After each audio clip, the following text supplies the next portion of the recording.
चलिए अब आपको बताते हैं कि इलॉन मस्क का ये दौरा क्यों अहम माना जा रहा है। दरअसल भारत सरकार ने देश को इलेक्ट्रिक वाहनों के निर्माण के लिए एक वैश्विक केंद्र के रूप में बढ़ावा देने के लिए एक ई वाहन नीति को मंजूरी दी है। इस नीति के तहत अब कंपनियां भारत में मैन्युफैक्चरिंग प्लांट लगा सकेंगी।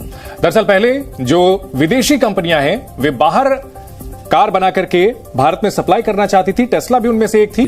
बिग टेक जॉइंट है, दुनिया को पता, that is moving it away from China. जानकारी दे दे कि इससे पहले टेस्ला की कारें बनती चीन में थी और बिकती भारत के बाजार में थी, लेकिन भारत नहीं चाहता था कि टेस्ला अपनी शंघाई फैक्ट्री से कारें भारत में लाकर बेचे, जिसके बाद पिछले साल भारत सरकार ने स्थानीय रूप से निर्मित कारों को बेचने पर जोर दिया था। हम इस वक्त बात करें कि इलोन मस्क जो हैं वो अभी कुछ दिन पहले ही भारत से होकर गए हैं, इंडिया का विजिट करके अभी कुछ दिन पहले इलोन मस्क गए। और इससे पहले भी Indian prime minister Narendra Modi हैं, उनसे उनकी मुलाकात तो जब नरेंद्र मोदी अमेरिका आए थे, यहाँ पर उनका विजिट हुआ था, तो उस वक्त भी उनकी इलोन मस्क से मुलाकात हुई। $3 बिलियन का वो उनका जो फैक्ट्री या प्लांट है वो उन्होंने लगाना है, उसके लिए उन्होंने जगह भी ढूंढ ली है और वहां पर वो उसका प्लांट लगाएंगे। इंडिया जो है वो अगले 5 साल में 9% ग्रोथ एक्सपेक्ट कर रहा है। 9%? जी, हमारी ग्रोथ 1% है। हमारे में कौन सा ऐसा जख्म है, हमारे में कौन सी ऐसी खराबी है जो हम 8 और 9 नहीं कर सकते। आप क्या कर रहे हैं, लेकिन मुख्य तौर पे 3 फायदे होंगे जब टेस्ला आएगी भारत में। सबसे बड़ी बात, टेस्ला अपने साथ भारत में दुनिया की सबसे advanced electrical vehicle manufacturing technology, hardware and software अपने साथ लेकर आएगी। सबसे एडवांस्ड, टेस्ला से बेहतर ईवीज दुनिया में कोई नहीं बनाता। वो अपना प्रोडक्शन को ब्रॉडन करना चाहते हैं, इसीलिए वो इंडिया में आए हैं। सो ऐसा क्या है कि वो चाइना से तो निकले, इंडिया में आए, लेकिन इंडिया के अलावा वो कहीं नहीं जा सकते। जय हिंद दोस्तों, जैसा कि आप लोगों को पता है कि टेस्ला कंपनी के सीईओ मालिक एलन मस्क साहब वो भारत आने वाले हैं इसी अप्रैल के महीने में। प्रधानमंत्री नरेंद्र मोदी जी से भी मुलाकात करेंगे और जो है अपनी फैक्ट्री सेटअप करने वाले हैं और $2 से 3 बिलियन का इनिशियल इन्वेस्टमेंट होगा। जैसा कि आप लोगों को पता है भारत में ही इलेक्ट्रिक व्हीकल बनेंगी टेस्ला कंपनी की और भारतीय मार्केट में made in India electric vehicle car जो है दौड़ेंगी। ठीक है दोस्तों, आप लोगों को पता ही है डीजल पेट्रोल का भविष्य अब उतना नहीं है, इलेक्ट्रिक व्हीकल ही सबको रिप्लेस करने वाली है और भारत से बना के पूरी दुनिया में भी टेस्ला कंपनी की कार जाएंगी। जैसा कि एप्पल ने, आईफोन ने अपना प्रोडक्शन भारत में 40% टारगेट कर लिया है। अभी तक दुनिया की 80% जो आईफोन है वो बनती हैं चाइना में, लेकिन अब भारत ने कहा है हम चाइना से 20% घटा के और भारत में जो 20% बन रहा है उसमें 20% और ऐड करके 40% कर देंगे। सो इसी तरीके से अब टेस्ला भी भारत में एक हैवी इन्वेस्टमेंट करने वाली है और भी बहुत सारी कंपनीज कर रही है। ठीक है, $2-3 बिलियन तो टेस्ला ने इनिशियली ही इन्वेस्टमेंट कर दिया। सो आप समझ सकते हैं कितनी बड़ी मार्केट टेस्ला भारत में अपनी बनाना चाहता है। इसको देख के पाकिस्तानी बहुत जले हुए हैं कि यार 1947 में हम भी भारत से अलग हुए थे और भारत भी लगभग हमारे ही तरह था, सो भारत इतना आगे कैसे लगा, उनकी आंखें फटी रहेंगी। टेस्ला के प्रमुख एलन मस्क 22 अप्रैल को भारत में प्रधानमंत्री नरेंद्र मोदी से मिलने वाले हैं। सूत्रों की माने तो वो भारत में बड़ा इन्वेस्टमेंट करेंगे। इस शर्त को मानते हुए टेस्ला भारत में अपना मैन्युफैक्चरिंग प्लांट लगाने वाली है, जिसमें $2 बिलियन तक निवेश होने का अनुमान है। ठीक है, सो हमें जिन चीजों को देखना है कि हम क्या कर सकते हैं, हम क्या तरक्की ऐसे ही करेंगे। जितने भी बिजनेसेस होते हैं वो सारी बात है, वो समझते हैं कि चाइना में काम करना is risk at this time. So ये चीज़ें मुझे समझ नहीं आ रही। इंडिया को तो ये चलो एडवांटेज आता है कि अट्रैक्टिव मार्केट है, बड़ी मार्केट है, चीप लेबर है, गवर्नमेंट के इंसेंटिव्स हैं, मेक इन इंडिया के कॉन्सेप्ट के तहत बहुत कुछ उनको शायद वहाँ पर फैसिलिटीज़ मिल रही होंगी। तो ये जो चीज़ें हैं, इंडिया बार्गेनिंग भी बड़ी सख्त करता है, जिस तरह उन्होंने टेस्ला के साथ बार्गेनिंग की और अब इंडिया अमेरिका से फ़ायदा काफ़ी ज़्यादा लेने की जद्दोजहद में है। सो हम क्यों टेक वर्ल्ड में नहीं जाते, हम क्यों उन जगहों में नहीं जाते जहाँ पे हम समझते हैं कि ज़्यादा बिजनेस आ सकता है, जहाँ पे चीज़ें अवाम के हाथों में चली जाएं। हम इस वक्त बात करें कि इलोन मस्क जो हैं वो अभी कुछ दिन पहले ही भारत से होकर गए हैं, इंडिया का विजिट करके अभी कुछ दिन पहले इलोन मस्क गए। और इससे पहले भी Indian prime minister Narendra Modi हैं, उनसे उनकी मुलाकात तो जब नरेंद्र मोदी अमेरिका आए थे, यहाँ पर उनका विजिट हुआ था, तो उस वक्त भी उनकी इलोन मस्क से मुलाकात हुई थी।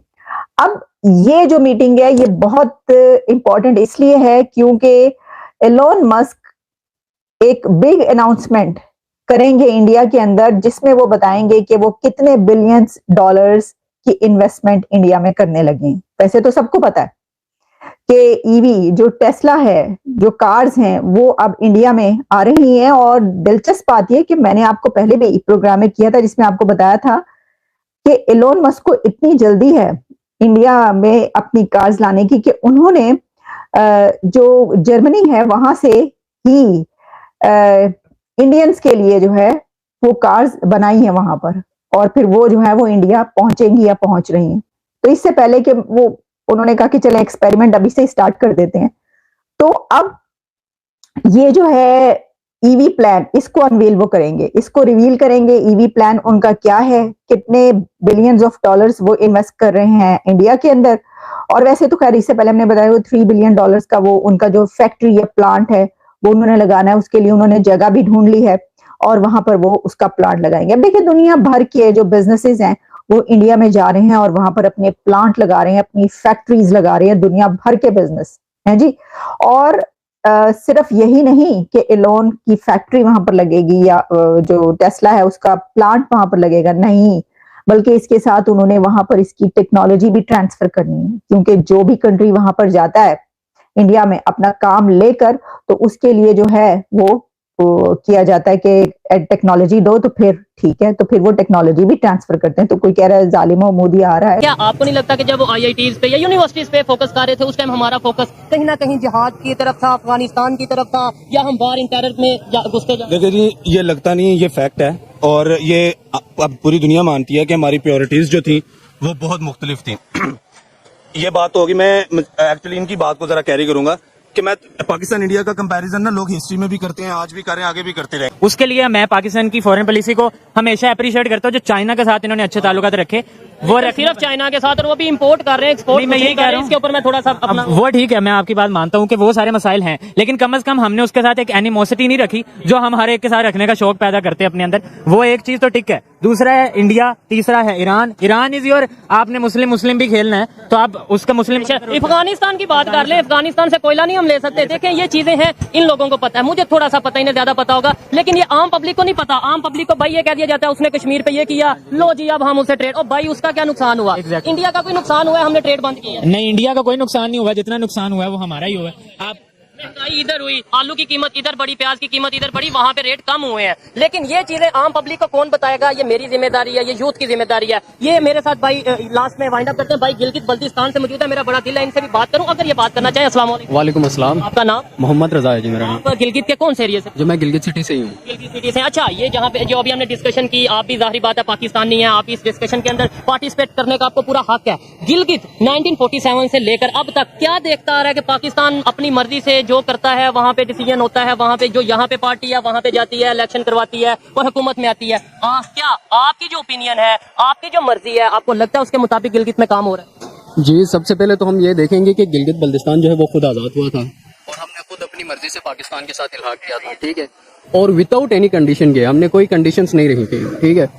और उसके बाद एक और चीज़ मैं बताऊंगा कि आज तक 75 साल हो गए हैं और हम जो है वो पाकिस्तान के साथ मुसलसल जो है ना अपनी वफादारी शो कर रहे हैं, दिखा रहे हैं, दे रहे हैं, ठीक है।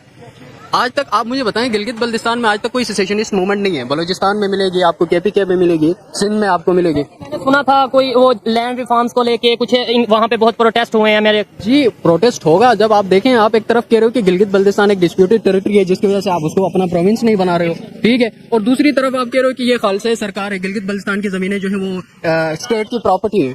भाई कैसे पॉसिबल है? तो दोस्तों, पाकिस्तानियों का माइंडसेट कभी सुधर नहीं सकता है, ठीक है। ये मदरसे छाप माइंडसेट के लोग हैं और साइंस वगैरह से नफरत। मान लो गलती से अगर कोई साइंस एंड टेक्नोलॉजी की कंपनी आ भी गई, एलोन मस्क की टेस्ला टाइप, तो क्या पता 2-4 दिन बाद मौलवी उस पर फतवा लगा दे कि ये तो कुरान के खिलाफ जा रहे हैं। कुरान के खिलाफ जाना मतलब पाकिस्तान में सरतन से जुड़ा, ठीक है दोस्तों। बहुत बड़े बड़े एग्जाम्पल हमने देखे हैं कि जिसमें रेडिकल इस्लामिस्ट लोगों ने कैसे एक नॉर्मल इंसान को पाकिस्तान में सरतन से जुदा किया, ठीक है दोस्तों। सो टेस्ला वैसला तो पाकिस्तान में अलाउ ही नहीं है क्योंकि इस्लाम इन सब चीज़ों की इजाज़त ही नहीं देता। इस्लाम का तो बेसिक कॉन्सेप्ट ही यही है कि पृथ्वी गोल, ठीक है। सो टेस्ला और एलोन मस्क को कैसे जगह दे सकते हैं ये अपने देश, ठीक है। यहीं पे पाकिस्तान में ये सब चीज़ें खत्म हो जाती है।